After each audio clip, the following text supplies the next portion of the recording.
Hello friend, बहुत बहुत स्वागत है आपका। मैं विक्रम सिंह आपका बहुत बहुत स्वागत करता हूं मेरे यूट्यूब चैनल पर। एक बार फिर आपको यहां इस वीडियो में मैं बताऊंगा इन्वर्टर एसी के इंडोर और आउटडोर में टोटल कितने सेक्शन होते हैं और ये टोटल कुल कितने होते हैं, कौन कौन से सेक्शन होते हैं, उसके बारे में हम बात करेंगे। और अभी तक अगर आपने हमारा चैनल सब्सक्राइब नहीं किया है तो सब्सक्राइब कर लीजिए। वीडियो अंत में पसंद आए तो लाइक कीजिए, शेयर कीजिए। और अगर किसी को AC, PCB, fridge, washing machine, micro oven, BLDC fan, RO, induction, micro oven या मैकेनिकली कोई काम सीखना है या इसके अलावा भी कोई टेक्निकल कोर्स करना है आपको इलेक्ट्रॉनिक पीसीबी के अंदर, तो आप हमारे स्क्रीन पे दिए नंबर पर कॉल कर सकते हैं। तो चलिए फ्रेंड, शुरू करते हैं हम। सबसे पहले इन्वर्टर एसी के इंडोर सेक्शन के बारे में हम जानेंगे कि इंडोर पीसीबी में टोटल कितने सेक्शन होते हैं। यहां पर जो मैं सेक्शन आपको बताऊंगा ये टोटल मोस्टली मैक्सिमम सेक्शन होते हैं। कुछ कंपनियां हो सकती है कि इनमें से कोई सेक्शन ना दे, लेकिन मैक्सिमम कंपनियां इनमें ये सेक्शन देती है। और जो ये सेक्शन मैं आपको बताने जा रहा हूं, यही सारे सेक्शन हम अपने एसी पीसीबी रिपेयरिंग कोर्स में स्टूडेंट को सिखाते हैं। प्लस उसमें कुछ एडवांस भी हम उनको टूल बनाना सिखाते हैं, जो कि उनको जहां साइट पर आप जाते हैं, आप साइट पर जब रिपेयरिंग करना जाते हैं तो आपको जिन जिन चीजों की आवश्यकता पड़ती है और कुछ ऐसे सर्किट की भी आवश्यकता पड़ती है जिससे कि आपको जो काम का लोड है वो आपका कम हो जाता है। तो इसी के तहत हम सारी ट्रेनिंग देते हैं। तो चलिए फ्रेंड, हम शुरू करते हैं। यहाँ पर सबसे पहले इन्वर्टर एसी के इंडोर सेक्शन के बारे में, फिर हम बात करेंगे आउटडोर सेक्शन के बारे में। तो सबसे पहले इंडोर सेक्शन की अगर मैं बात करूं, जो इंडोर पीसीबी होती है उसके अंदर अगर सबसे पहले बात करें तो सबसे पहले सर्किट जो हमारा इंडोर पीसीबी का होता है उसके अंदर सबसे पहला आता है power supply. Power supply circuit.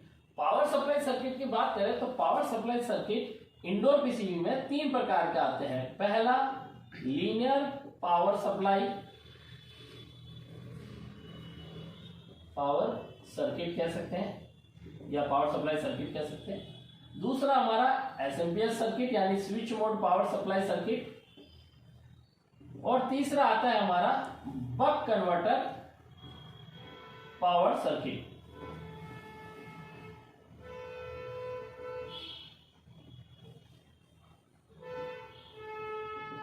ये तीन तरह की पावर सप्लाई आती है जो इंडोर पीसीबी के अंदर आती है। इसके अलावा दूसरा नंबर जो आता है इसी में वो आता है जीरो क्रॉसिंग सर्किट। काफी लोगों को आज भी इस सर्किट के बारे में, जो पीसीबी रिपेयर करते हैं, काफी को नॉलेज है भी और काफी को नहीं भी है। तो काफी लोगों को ये नहीं पता है कि इंडोर पीसीबी के अंदर जीरो क्रॉसिंग सर्किट दिया जाता है। ये बहुत इंपॉर्टेंट सर्किट होता है। अगर ये जीरो क्रॉसिंग सर्किट अगर कार्य ना करे तो इंडोर का मोटर काम नहीं करेगा। इस सर्किट के ऊपर आप हमारे लास्ट कुछ वीडियो में देख सकते हैं जहां मैंने इनको रिपेयर कर रखा है। और आने वाले वीडियो में मैं जीरो क्रॉसिंग पर प्रॉपर एक वीडियो बनाऊंगा, जिससे कि जिनको नहीं पता है किसी भी रिपेयर करता है वो भी इस वीडियो को, आगे आने वाले वीडियो को देखकर अपडेट हो जाएंगे और आने वाले पीसीबी में जीरो क्रॉसिंग के फॉल्ट को प्रॉपरली रिपेयर कर सकेंगे। इसके बाद बात करते हैं रेगुलेशन। रेगुलेशन का अर्थ यहाँ पे रेगुलेटर आईसी से है। बोर्ड में 5 वोल्ट का रेगुलेटर आईसी कितने टाइप का लगा होता है, कौन कौन सा होता है, उसके बारे में हम समझाते हैं। प्लस ये एक तरह का सेक्शन है, रेगुलेटर आईसी अगर फॉल्ट हो जाए तब भी सर्किट पूरा डेड कंडीशन में चला जाता है। इसके बाद बारी आती है यहाँ पर माइक्रो कंट्रोलर यूनिट। इसे हम शॉर्टकट में एमसीयू कहते हैं, यानी micro controller unit. Micro controller unit के साथ सर्किट आता है ईपीपी रोम सेक्शन। ईपीपी रोम के साथ आता है क्रिस्टल सेक्शन। कितने प्रकार के क्रिस्टल यानी कितने तरह की फ्रीक्वेंसी के क्रिस्टल इंडोर पीसीबी में यूज किए जाते हैं ये आपको पता होना चाहिए, जिसके अकॉर्डिंग आप अपने पास जब टूल रखेंगे तो आपको रिपेयरिंग करने में आसानी रहेगी। इसके बाद बारी आती है voltage detector.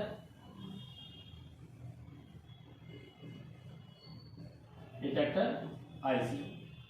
Voltage detector IC यहाँ पर दे रखी होती है, जो कि अगर बंद हो जाए, अगर यानी वो आईसी शॉर्ट हो जाए या काम करना बंद कर दे, ये इसके ऊपर भी मैं बहुत जल्दी वीडियो आपको देने वाला हूँ। अगर ये आईसी बंद हो जाए तो पीसीबी पूरा डेड कंडीशन में चला जाता है। इसके ऊपर खुलकर हम आने वाली वीडियो में चर्चा करेंगे, पूरा आपको समझाऊंगा कैसे वर्किंग करती है। इसके बाद बात करते हैं थर्मिस्टर। थर्मिस्टर की बात करें, थर्मिस्टर यानी हमारे सेंसर। तो इंडोर पीसीबी में सेंसर का जो सेक्शन होता है इंपॉर्टेंट होता है। इसमें तो अगर फॉल्ट है तो आप चाहे नॉन इन्वर्टर हो, चाहे इन्वर्टर हो, चाहे कोई भी पीसीबी हो, सब तरह की पीसीबी काम करना बंद कर देता है। तो इसलिए थर्मिस्टर सेक्शन का काम करना जरूरी होता है। इसके बाद बात करते हैं 9 नंबर थर्मिस्टर सेक्शन, यानी जो हमारा रूम सेंसर है, कॉइल सेंसर है, उसके बाद कौन सा सेक्शन आता है? तो इसके बाद हमारा सेक्शन आता है आईआर रिमोट सेक्शन। यानी आपका रिमोट जो आप देखते हैं, रिमोट पे जब आपको की दबाते हैं तो एसी के अंदर एक पीसीबी में एक सेंसर लगा होता है, फोटो ट्रांजिस्टर, उसे हम आईआर सेक्शन के नाम से जानते हैं, इनपुट रिसीवर सेक्शन के नाम से जानते हैं। ये आपके रिमोट के सिग्नल को कैच करता है और एमसीयू तक भेजता है। तो ये कार्य कैसे करता है? ये भी एक प्रकार का सेक्शन है। अगर ये वर्किंग करना, काम करना बंद कर दे तो कितने भी टाइप के रिमोट लगा लीजिए, काम नहीं करेंगे। तो इस सेक्शन के बारे में जानकारी आपको होना जरूरी है। 10वें नंबर की बात करें, कीपैड सेक्शन। कीपैड सेक्शन यानी जो एसी में हमारे जैसे विंडो में काफी सारे मैन्युअली बटन दे रखे होते हैं। स्प्लिट एसी में आप देखते हैं एक बटन दे रखा होता है। तो ये एक बटन भी कभी कभी क्या होता है, शॉर्टिंग हो जाता है, तो काफी प्रॉब्लम करता है पीसीबी में। तो ये फ्लक्चुएशन भी कर सकते हैं, मतलब चेक करना पड़ता है अगर ये दिक्कत करता है पीसीबी में। तो और ऑन ऑफ करने के लिए भी काम आता है, तो इसके बारे में हमें जानकारी होनी चाहिए। 11वें नंबर बात करें इसके बाद, तो डिस्प्ले सेक्शन। 12वें नंबर पे है हमारा डिस्प्ले के बाद आपका आ गया इसमें बजर सेक्शन, मतलब बजर जो बजता है उसके बारे में भी जानकारी होनी चाहिए। बजर के बाद बात करते हैं 13वें नंबर पे हमारे, यहाँ पर जैसे डिस्प्ले, कीपैड, आईआर, बजर, ये नॉर्मली छोटे छोटे सेक्शन होते हैं, लेकिन इनके बारे में पूरी जानकारी होनी चाहिए। इसके अलावा हमारे अगर बात करें तो इनमें 2 सेक्शन और है जो मैं लिखना भूल गया हूँ, तो मैं आपको ऐड करा देता हूँ। इसमें पावर रिले के बारे में भी आपको प्रॉपर पता होना चाहिए। पावर रिले का जो सेक्शन होता है वो भी अपनी वर्किंग करता है, तो कैसे करता है। और इसमें स्विंग मोटर सेक्शन भी होता है। स्विंग मोटर कैसे कार्य करती है ये बहुत इंपॉर्टेंट होता है। इसका कोई एरर नहीं आता, लेकिन ये होता है काफी बार स्विंग मोटर की जो प्रक्रिया है काम करने की वो काफी लोगों को पता नहीं होती, और स्विंग मोटर कभी कभी बंद हो जाता है, तो उसे कैसे चेक करना चाहिए प्रैक्टिकली, ये भी हम यहाँ पे क्लास में पूरा बताते हैं। स्विंग मोटर के बाद अगर बात करते हैं नेक्स्ट सेक्शन की, तो यहाँ पर मैं यहाँ लिख देता हूँ 15 नंबर पर स्विंग मोटर की बात करते हैं। इसमें आप देख लीजिए कि आपके कम्युनिकेशन सेक्शन जो होता है वो सबसे इंपॉर्टेंट सेक्शन होता है। एक इंडोर पीसीबी के अंदर सबसे ज्यादा इंपॉर्टेंट जो सेक्शन होता है वो इन्वर्टर एसी की, वो कम्युनिकेशन सेक्शन ही होता है। और इसके अलावा एक सेक्शन और मैं थोड़ा यहाँ पे बताना चाहता हूँ, थोड़ा ऐड करना भूल गया हूँ। आप यहाँ पे 15 नंबर पे इंपॉर्टेंट सेक्शन ले लीजिए, बहुत इंपॉर्टेंट सेक्शन है fan motor section. Fan motor section है। फैन मोटर एक्चुअल में पावर सप्लाई जीरो क्रॉसिंग के बाद सीधा फैन मोटर ही हमें पढ़ना होता है, लेकिन यहाँ पे थोड़ा लिखने में कभी भूल जाते हैं। तो ये हमारा 15वां फैन मोटर सेक्शन है। और इस फैन मोटर सेक्शन के बाद अगर हम बात करें तो फैन मोटर सेक्शन में हमें 2 टाइप के सर्किट मिलते हैं। ये जो मोटर टाइप है, मोटर मतलब कितने टाइप की आती, तो हमें इसमें एसीपीजी मिलती है, बीएलडीसी मिलती है, डीसीपीजी मिलती है, जो कि अभी लेटेस्ट में सबसे ज्यादा चलने वाली मोटर है डीसीपीजी। डाइकन में सबसे ज्यादा आती है 6 वाइड वाली। और इसके अलावा हमारी 3 स्पीड मोटर, ये 3 स्पीड मोटर। तो ये हमारे टोटल 4 टाइप की मोटर तो लगभग आती है।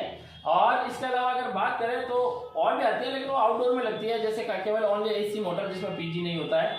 यहाँ हमें इंडोर में एसीपीजी, बीएलडीसी, डीसीपी जो 3 स्पीड मोटर देखने को बहुत मिलती है। अब इसके अलावा जो 16 नंबर है हमारा, वो है हमारा, मैं यहाँ पे लिख देता हूँ 16 नंबर कम्युनिकेशन। बहुत इंपॉर्टेंट इन्वर्टर एसी का सर्किट है कम्युनिकेशन। तो ये हमारी जो इंडोर पीसीबी है, ये है हमारी inverter PCB. Inverter indoor PCB के इतने सारे सेक्शन हैं जो कि आपको पढ़ने पड़ते हैं। यानी आप अगर कोर्स में आते हैं तो आप जैसे कोर्स सीखते हैं तो कोर्स में आपको इतने सारे केवल इंडोर पीसीबी के सेक्शन सिखाए जाते हैं। हम नॉन इन्वर्टर की भी ट्रेनिंग देते हैं पहले, फिर हम इन्वर्टर पे सारा काम सिखाते हैं, जिससे कि आपको प्रॉपरली एक एक सेक्शन दोबारा बार बार रिटर्न देखने को और सीखने को मिलता है, जिससे कि वो प्रॉपरली आपका क्लियर हो सकता है। विद डायग्राम भी सिखाते हैं, जिससे बच्चों को, जो स्टूडेंट है न्यू है एकदम फील्ड में नए हैं, उनको प्रॉपरली ट्रेनिंग सारी मिल सकती है। तो ये टोटल आपने सेक्शन देख लिए, इतने सारे सेक्शन है। और एक और सेक्शन का मैं नाम डाल देता हूँ जो कि अंत में सबसे अंत में सिखाया जाता है कम्युनिकेशन से पहले। ये है आपका एलईडी इंडिकेशन। ये इतने सारे सेक्शन है जो कि आपको सीखने हैं। तो आप देख सकते हैं 17 सेक्शन है एक इंडोर पीसीबी के अंदर जो कि आपको प्रॉपरली सीखने होते हैं। अब हम बात करेंगे कि इतने सेक्शन के बाद आउटडोर पीसीबी में टोटल कितने सेक्शन होते हैं। तो चलिए अब मैं आपको आउटडोर का भी लिखवा देता हूं। आप चाहे तो इस सभी सेक्शन का एक स्क्रीनशॉट ले सकते हैं। मैं आपको यहां पर इस बोर्ड को थोड़ा जूम करके दिखा देता हूं, आप इसको थोड़ा स्क्रीनशॉट भी ले सकते हैं। मैं आपको थोड़ा दिखाता हूं इजीली, आप देख सकते हैं ये सारे सेक्शन है। आप इन सभी सेक्शन का नाम इजीली देख सकते हैं और इनको 1 बाय 1 अपने यहाँ लिख सकते हैं।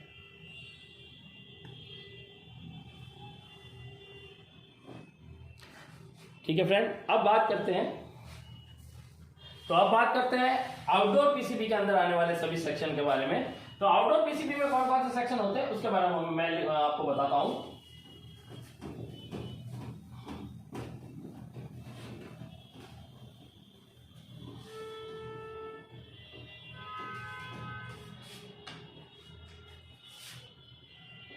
इन्वर्टर एसी आउटडोर यूनिट, ओडीयू का आउटडोर यूनिट होता है।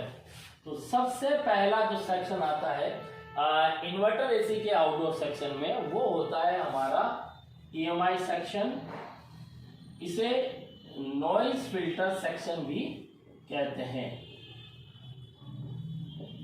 Noise filter section. इस सर्किट का काम हमारे अनवांटेड सिग्नल को रिड्यूस करना, रोकना होता है, नॉइस रिड्यूस करना होता है। उसके अलावा प्रोटेक्शन के लिए भी ये सर्किट बनाया जाता है, जिसमें हमारे फ्यूज, एमओवी, ये सारी चीज़ें लगी होती है।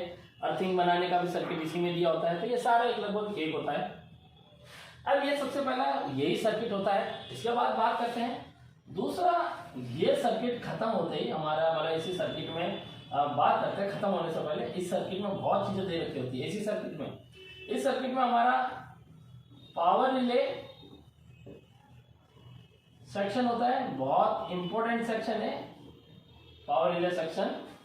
ये अगर ऑन ना हो तो कंप्रेसर काम आसानी से नहीं करता, यानी ज्यादा देर रनिंग नहीं करता है। इसलिए पावर रिले सेक्शन का पता होना जरूरी है। और ऑन कैसे होता है ये भी पता होना जरूरी है। ये किसे बाईपास करता है, क्यों लगा होता है पावर रिले एक लाइन के अंदर, ये सब कुछ आपको पता होना चाहिए। इसके बाद बात करते हैं पावर रिले यानी ईएमआई सेक्शन में आपका सबसे पहले एसी लिंक भी इसमें दिया होता है। एसी लिंक सेक्शन हर किसी पीसीबी में तो नहीं आता है, लेकिन जिनमें आता है जैसे ओ जनरल, मित्सुबिशी, डाइकन, एलजी ऐसी कंपनियां देती है ज्यादातर, तो आपको पता होना जरूरी है। नहीं पता होगा तो पीसीबी रिपेयर नहीं हो पाएगी, इसलिए इन सेक्शन का पता होना जरूरी है। फिलहाल 3 सेक्शन लिखा है और आगे बढ़ते हैं। इन सेक्शन के अलावा हमारे सर्किट में एक होता है DC convert circuit, DC converter section बोलते हैं हम इसको। ये एक्चुअल में पीएफसी सेक्शन का ही भाग है। पीएफसी सेक्शन का, पीएफसी सेक्शन एक खुद सेक्शन है। स्टार्ट यही से होता है हमारा, ब्रिज रेक्टिफायर जिसे हम बोलते हैं, तो यही से स्टार्ट होता है। लेकिन ये कुछ अलग अलग टाइप के आते हैं, तो इनके बारे में जानकारी होना बहुत जरूरी है कि किस किस टाइप के ब्रिज रेक्टिफायर तो आते हैं, कितने एम्पियर के आते हैं, कितने वोल्ट का आते हैं। ये चीजें हमें सारा पता होना चाहिए। अब इसके बाद बात करते हैं डीसी कन्वर्ट सेक्शन के बाद। डीसी कन्वर्ट के साथ एक सर्किट आता है हमारा, इसे बोलता हूं pre DC link, pre DC link section, ये हमें पता होना चाहिए प्री डीसी का। इसके अलावा पीएफसी सेक्शन, पीएफसी सेक्शन के बारे में पता होना चाहिए। पीएफसीएम सेक्शन के बारे में पता होना चाहिए। पीएफसीएम एक पीएफसी का ही मॉडल रूप का सेक्शन है, इसके बारे में पूरी जानकारी होनी चाहिए। बिना डाटा मतलब ये देख लीजिए कि पीएफसीएम को प्रॉपरली डाटा शीट के साथ कैसे प्रॉपरली चेक किया जाता है और बिना डाटा शीट भी कैसे चेक किया जाता है, ये सारा ट्रेनिंग में सिखाया जाता है। 8 नंबर पीएफसी और पीएफसीएम सेक्शन के बाद बात करते हैं, हमारा आता है मेन फिल्टर कैपेसिटर सेक्शन। ये कोई तरह का सेक्शन नहीं है, लेकिन यहाँ से काफ़ी चीज़ें हमारी बनती है मेन फिल्टर कैपेसिटर का। मतलब यहाँ पर क्या होता है कि काफ़ी बार कैपेसिटर फूल जाते हैं, क्यों फूल जाते हैं, जल जाते हैं, क्यों जल जाते हैं, तो इसके ऊपर थोड़ा स्टडी कराया जाता है। हमें पता होना चाहिए बार बार कैपेसिटर क्यों फूल जाता है, और फूला है तो क्यों फूला है, इसके बारे में हमें पता होना चाहिए। इसके अलावा डीसी लिंक, ये हर बोर्ड में आपको देखने को मिलेगा। डीसी लिंक हर तरह के बोर्ड में आपको डीसी लिंक देखने को मिलेगा। इसके बाद बात करते हैं डीसी लिंक के बाद, तो यहाँ पर इसके बाद हमारे जो सेक्शन आते हैं डीसी लिंक के बाद हमारा इधर की तरफ बात करते हैं, यानी मेन फिल्टर कैपेसिटर से और आगे, उसमें हमारा आईपीएस सेक्शन आता है, यानी इन्वर्टर पावर सेक्शन, और एक आता है हमारा आईपीएम इंटेलिजेंट पावर मॉड्यूल। तो ये दोनों लगभग एक जैसे होते हैं, लेकिन इनमें भी थोड़ा डिफरेंट है। आईपीएस सेक्शन में 6 आईजीबीटी होती है, 6 मॉसफेट यूज की जाती है। आईपीएम में जबकि एक मॉड्यूल होता है, तो ये थोड़ा डिफरेंट होता है। दोनों को टेस्टिंग आनी चाहिए, प्रॉपर्ली वर्किंग आनी चाहिए, हमें सब पता होना चाहिए इस चीज के बारे में।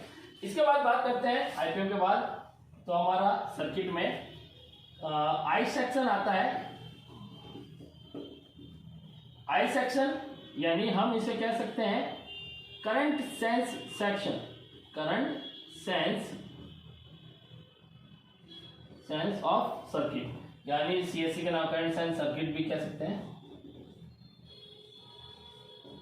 Current sense circuit. और इसके अलावा बात करें आउटडोर के अंदर भी हमारा माइक्रो कंट्रोलर लगा होता है, एमसीयू। मैं यहाँ पे अब थोड़ा लिखता जाता हूँ, ये मेन इंपॉर्टेंट के बाद हमारे जो सर्किट आते हैं। आउटडोर में भी हमारा थर्मिस्टर सेक्शन होता है, यानी हमारा सेंसर, डिस्चार्ज सेंसर हो गए हमारे आउटडोर के अंदर, एम्बिएंट सेंसर हो गए, हमारा सक्शन सेंसर हो गया, सारे सब टाइप के सेंसर ये थर्मिस्टर सेंसर होते हैं। इसका भी एक सेक्शन हमें पूरा प्रॉपर पता होना चाहिए। ये पता होना चाहिए ना कहाँ पर कौन सा सेंसर लगेगा और कितनी वैल्यू का लगेगा, ये हमें थोड़ी जानकारी होनी चाहिए। इसके अलावा आउटडोर के अंदर यहाँ मैं लिख देता हूँ, आपको पता होना चाहिए ये जो सेक्शन है छोटे छोटे जो बीच बीच में कहीं ना कहीं आते रहते हैं। इसके अलावा सीटी सेक्शन आता है, सीटी का अर्थ होता है करंट ट्रांसफार्मर सेक्शन। इसके बारे में जानकारी होनी चाहिए, वरना इसके बिना आउटडोर प्रॉपर्ली वर्किंग नहीं करता है, इसलिए सीटी का हमें पता होना चाहिए।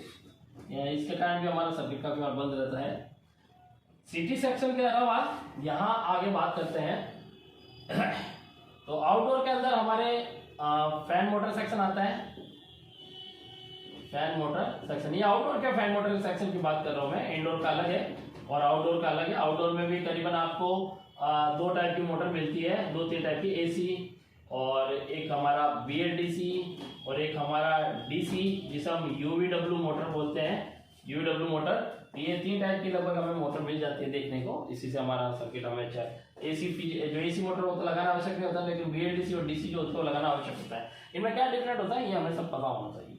इसके बाद फैन मोटर के बाद बात करते हैं और आगे सेक्शन की। तो फैन मोटर के अलावा हमारे आउटडोर के अंदर फॉर वॉल सेक्शन होता है, कैसे काम करता है, कब काम करता है। इसके अलावा जो हमारे आउटडोर के अंदर आउटडोर में भी ईपीपी रोम आती है, यानी जो हमारी मेमोरी आईसी होती है उसके बारे में बात कर रहा हूँ। इंडोर में भी लगती है, कभी कभी आउटडोर में भी आती है, ये हमें पता होना चाहिए, पहचान करना आना चाहिए। और इसके अलावा जितने भी सर्किट में हमारा current send, over voltage, over current protection circuit है, तो यहाँ पे मैं आपको लिख देता हूँ OVP यानी ओवर वोल्टेज प्रोटेक्शन, OCP यानी ओवर करंट प्रोटेक्शन।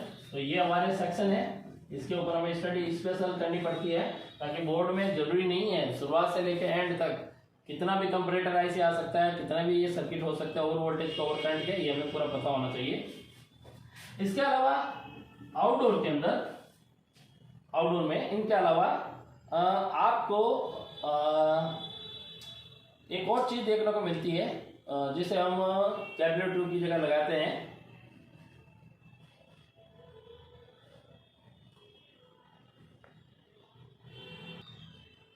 तो यहाँ बात कर रहे थे कि जो कैबिनेट ट्यूब की लगाया जाता है वो होता है EEV यानी इलेक्ट्रॉनिक एक्सपेंशन वॉल्व। तो ये एक्सपेंशन वॉल्व जो होता है EEV इसको बोला जाता है, इलेक्ट्रॉनिक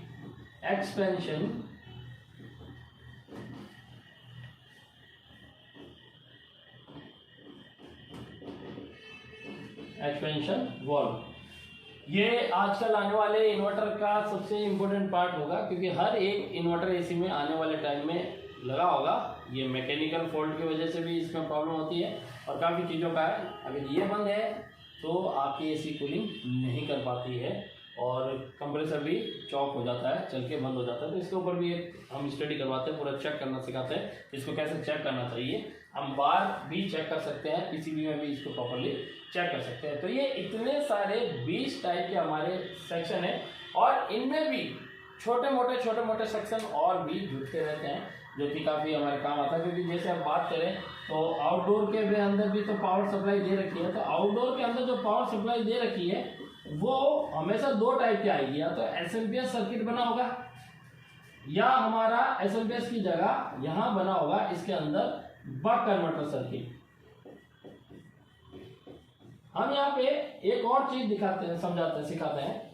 कभी कभार ये होता है कि कुछ चीजें नहीं मिलती है तो उसका इक्विवेलेंट ढूंढने का एक तरीका होता है, वो भी मैं यहाँ पर हम ट्रेनिंग में सिखाते हैं बच्चों को कि कैसे इक्विवेलेंट तरीका होना चाहिए। हमारे पास ये चीज नहीं है तो ये कैसे कर सकते हैं, कोई चीज हमारे पास उपलब्ध नहीं है, हम जुगाड़ करके कैसे भी करके उस पीसीबी को हमें रिपेयर करना है।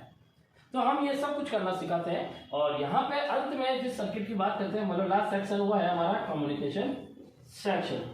तो ये हमारे टोटल ही यहाँ पर सेक्शन टोटल हो गए, ये करीबन 22 सेक्शन है। और हो सकता है इसमें भी किसी और जुड़ जाते हैं, क्योंकि जब करते हैं तो कुछ ना कुछ हमें मिलता रहता है। तो ये 1-2 सेक्शन और भी इसमें बढ़ सकते हैं। लगभग ये टोटल फिलहाल ये सेक्शन आते हैं हर एक पीसीबी के अंदर। तो ये आपको सारे सेक्शन पता होना चाहिए, तभी आप प्रॉपर रिपेयरिंग कर सकते हैं। अगर आपका भी दिल है कि ये सारा काम आप भी सीखे तो घबराने की जरूरत नहीं है। आप आइए हमारे एबीसी टेक इंस्टीट्यूट उत्तम नगर दिल्ली, हम आपको यहाँ पर 0 लेवल से सिखाएंगे।